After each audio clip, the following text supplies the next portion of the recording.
Welcome to Out with Dan, the podcast that spotlights and examines the voices of LGBTQ+ authors, characters, and our allies.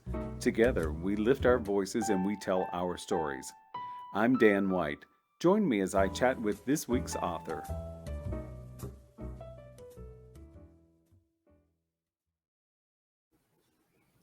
Hello and welcome to Out with Dan. Today, I'm so excited to be talking to Timothy Janovsky about his debut novel, Never Been Kissed. Welcome. Yeah, I love that book cover. Oh, thank you so much. Me too. I feel like it has the perfect amount of cutesy nostalgia. I totally agree. And it sets us up for what our story is about. Yeah. So that's a wonderful thing.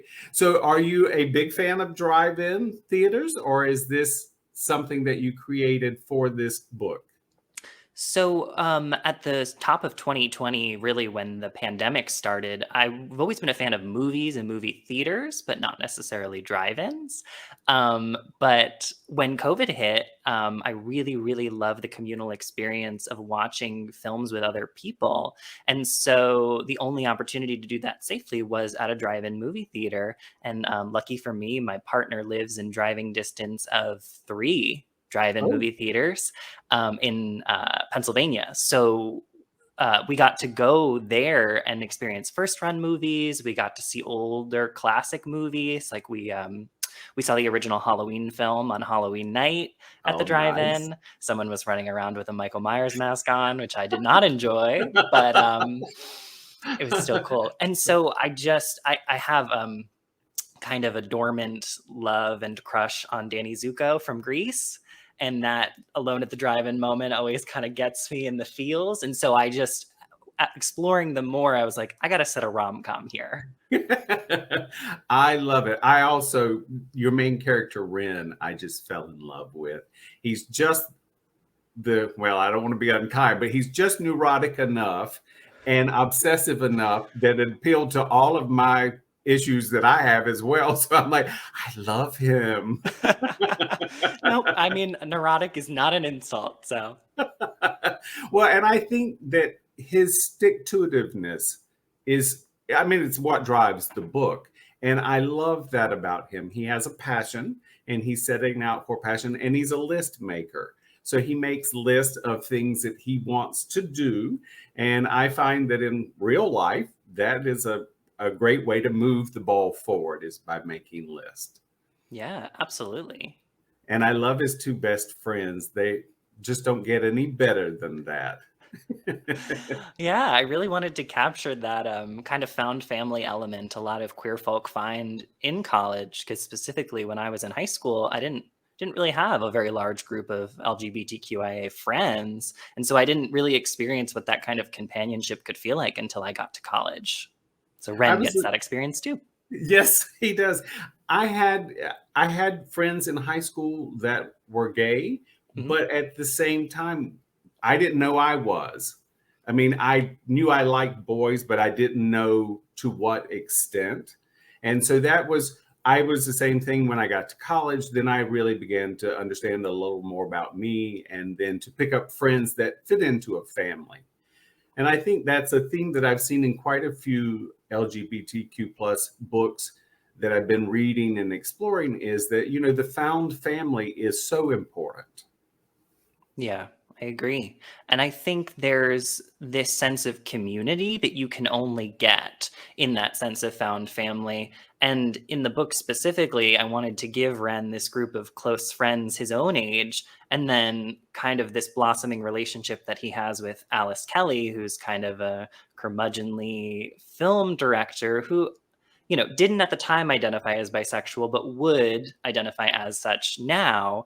And that kind of intergenerational friendship that can happen with queer folk as well, because there's, a lineage and a history that, sometimes gets pushed to the wayside. And I wanted to show the different ways that LGBTQ+ people can interact and, again, find community. I totally agree. I loved Alice because I sort of feel like as I'm aging, I'm getting a lot more like Alice, You find as you get a little older that there are things that you can get away with that you might not could have gotten away with at 20. And so, of course, I love Alice for that. So, I liked writing her. I think she lives inside me somewhere, but she's not socially acceptable to let out. And so it was fun to write her.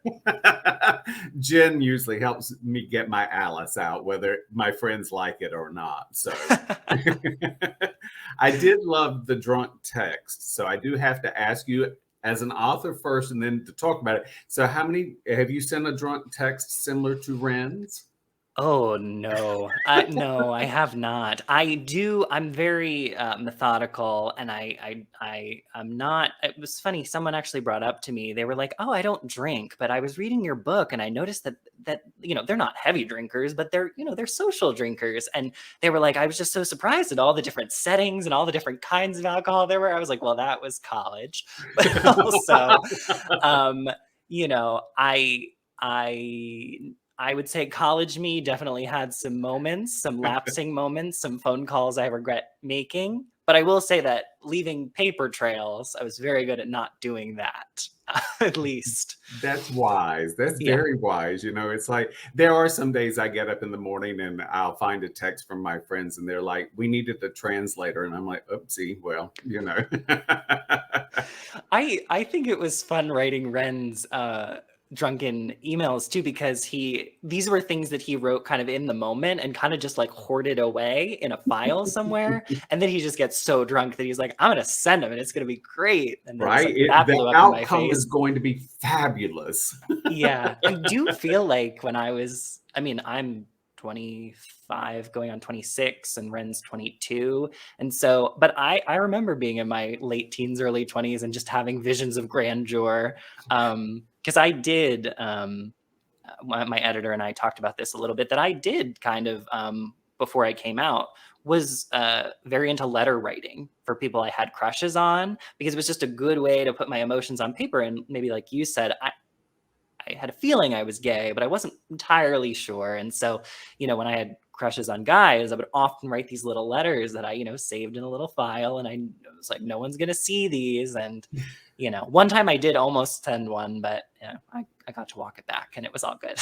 Well, I think it's something a lot of people experience. I think that, when it doesn't matter if you're straight or gay or where you fall on the spectrum, we all have a bit of angst about a relationship or something that we would like to be a relationship. One of the things that I did learn in your book was the term demisexual, something I did not know about. I know about a lot of things, but that was not one. But can you speak to that a little bit? It was very enlightening for me. Yeah. So the weird thing about working on this book was that I started, a lot of times when I start writing a new project, I'll write the first couple chapters to find voice and character and just kind of get the general vibe of what I'm creating. And then I'll go back and structure it and do the pre-work that I need to do before I write the whole book. And I think I wrote the first two chapters, was like, I think Ren is demisexual. And then I wrote the third and fourth chapter and I was like, oh, he doesn't know. And, for listeners out there who don't know, demisexual is an identity on the asexual spectrum that essentially means you need to build like kind of a modicum of friendship and trust, kind of an emotional intimacy with that person before sexual attraction enters the picture of the relationship. And for me, that was really interesting because it was something that I had not explored in myself. It was something that I had heard friends exploring. I have friends all along the asexual spectrum who, have informed me of these things. And I learned a lot about the spectrum in college, but I never really interrogated it for myself. And so when I was writing Ren, this character who had never been kissed, perfect list writer, is kind of building this package around this one intimate experience, and he cannot for the life of him figure out, why can't I just get it over with? I was like, okay. And so I think there was a moment of character introspection that happened where I was like, oh, this is an unexplored facet of himself. He doesn't quite know that there's another I don't want to say hurdle, but like essentially another hurdle that he has to overcome before he can actually fully be vulnerable and open to romantic and sexual love. And I think one of the most wonderful things in my imagination right now is the fact that we do have lots of books that are out where different places on the spectrum are being explored. These are things that 20 years ago weren't talked about. The fact that the vice president uses pronouns, that would never have been heard of. We're we're fortunate, I think, in today's world that we do have authors like you who explore demisexual. There because people need to be seen. They need to be felt. They need to see representation of themselves. And I loved that because, as I said, it was something that I learned, which is always a wonderful thing. And the character is embraces that. And you, as an author, you've created that for him. And I thank you very much for that. Oh, well, thank you. I think it was interesting for me as well to write that story because, Ren decides at the very end, I'm going to identify as queer. When people ask, I'll use the word queer, which, is a word, kind of still in its evolution of reclamation. Mhm. And so, but that's a word that I have chosen for myself to use and identify as kind of a catch-all term because I do notice that self-identity and exploration is kind of an ever-expanding journey. I mean, there's no one Yes. end point. And so that's what I really wanted to tell readers in this book is that come out, don't come out, come out when you're ready. You don't have to come out to be queer, but also that there's no fixed endpoint. I think Ren says something about crossing the finish line, right? There's no finish line. No, no. Life is one long continuous journey of self-exploration. It is, and we do find that we may not be on the same part of the spectrum when we're 20 or 40 or 60 or 100. It's as you say about Alice Kelly, here is someone who might not have had the opportunity to identify as bisexual, and now she does. That's a very life affirming thing. And it's also, if you're fortunate enough to live long enough, you get to see the world hopefully progress forward. Yeah, absolutely. Yeah, I was having so much fun doing research about female film directors from the 1970s when I was writing her character. And, I kind of learned through that time that I think it was the 1970s when bisexual, the term was first used in like Time magazine or something like that, first kind of mainstream media outlet to actually coin that term. And so, her who was like in the middle of her prime, her artistic prime, because that's when she was working in Hollywood still, that wouldn't have probably been on her radar. And No. especially because the feminist movement at the time was very much just disjointed in the sense that there was like gay women and there was straight women and bisexual women and pansexual women and trans women kind of fell through the cracks of the two because they didn't really have a place in either. And so I think for a very strong-willed woman, she probably would have been looking for a force and a community and a cause to rally behind and wrestling with a lot of internal struggle. So Yes, and as you say, I've followed the women's movement quite a bit, and there was to begin with there was a lot of inclusion until, of course, as with all organizations, people want to be in power, and then some people say, oh well, we can't really include the lesbians and bisexuals in the women's movement. They can be in it, but they can't be the face of it because it's an uphill battle. And then we look at it now 50 years later, we still don't have an equal rights amendment passed by Congress or enough states to make it ratified into law. And we still have a ways to go. yeah. But every time an author comes out with a book that has characters that we can see on a spectrum and to move the ball forward little by little, we chip away at it. And that's a wonderful thing. Well, thank you. And I Yes.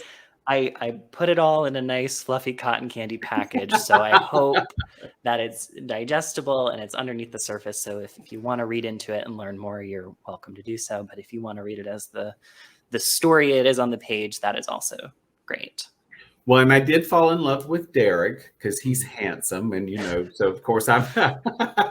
And rich is never a bad thing either. So the fact that Ren gets his wish list is a wonderful thing. And then, of course, as with all rom-coms, we have to see how they get to that place. So, and that was well done. I really did enjoy the drive-in so much. I thought it was so fun. And I do think the book should come with popcorn because, I believe so. It's a book best read with snacks. Yes. I also think it's a book best read. I call it a non-beachy beach read. It's the thing you read when you're sunburned and back at the house and just like sitting on the porch with the stars out. I love it. I love it. Are you working on now? So this came out May 3rd. Again, It's Never Been Kissed. And it is getting wonderful reviews, and I'm very happy for that. It seems like you've been very busy. And are you working on another project? Do you have something else coming out soon? Yeah, so on October 4th of this year, my holiday rom-com, You're a Mean One, Matthew Prince, will be out in bookstores. This is, just for a brief little description, rich, spoiled, young Matthew Prince goes through a little bit of a PR snafu, gets sent to stay with grandma and grandpa in the Berkshires for Christmas, only to find that they are also housing a local college student who's under some financial hardship. They're not only going to be sharing a room and a bathroom, but they will also be sharing a bunk bed for the holidays. There is hijinks, there is shenanigans. It's an opposites attract, forced proximity rom-com, good for fans of Schitt's Creek. So that book will be out soon, and I'm currently working on my third rom-com, which will be out in 2023, which is called New Adult, and it is a queer time travel rom-com. So, yeah. Oh, that'll be fun. Yeah. So do you have a website, social media, anything you'd like to share with us?